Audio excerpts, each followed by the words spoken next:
দেখে আবাসিক এলাকা মনে হলেও এটি ঠাকুরগাঁও পৌরসভার স্টেশন রোড বাজার। একসময় এই বাজারে বিভিন্ন জেলার পাইকাররা নিত্য প্রয়োজনীয় দ্রব্য ও গবাদি পশু কেনাবেচা করলেও এখন জৌলুস হারিয়েছে। এলাকাবাসীর অভিযোগ, স্থানীয় প্রভাবশালীরা বাজারের জায়গা দখল করেছে। নিয়মের তোয়াক্কা না করে নির্মাণ করা হয়েছে বহুতল ভবন। দিন দিন জায়গা সংকটের কারণে মুখ ফিরিয়ে নিয়েছেন জেলার বাইরের পাইকাররা। বেচাকেনা কমে যাওয়ায় বিপাকে স্থানীয় ব্যবসায়ীরা। হাটের গ্যামজাম, রাস্তা নাই, যাওয়ার মতো পরিবেশ নাই। বাজারের লোকজন যেখানে সেখানে দখল করে, মানে একটা দোকান 3টা উড়ান। এটা সম্পূর্ণ তো অবৈধ দখল, এটা তো সম্পূর্ণ খাস, শুধু কিছু অংশ আছে মালিকানা। গাড়ি ঘোড়ার জঞ্জাট খুব, রাস্তার মধ্যে গাড়ি যেতে পারে না, রাস্তার অবস্থা খারাপ।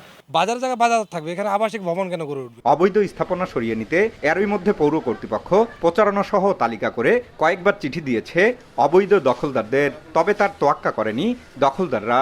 এবার কঠোর ব্যবস্থার আশ্বাস কর্তৃপক্ষের। উন্মুক্ত জায়গায় সাধারণ মানুষ বসে বা কেনাবেচা করতে পারে, সেই জায়গাটা আমরা প্রথমে খালি করব এবং পরবর্তীতে আমরা এটাকে পুরো যে এখন ইজারা দেওয়া হচ্ছে, কিন্তু সেটা যে কাঙ্ক্ষিত যে ইজারা মূল্য পাওয়া সেটা আমরা পাচ্ছি না, সেই ব্যবস্থা আমরা অতি শীঘ্রই নেব। পৌরসভার তথ্য মতে 17 বছর আগেও হাটটি ইজারা দেওয়া হয়েছিল 5 লাখ টাকায়।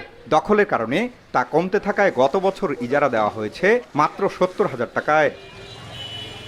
জিয়াউর রহমান বকুল, সময় সংবাদ, ঠাকুরগাঁও।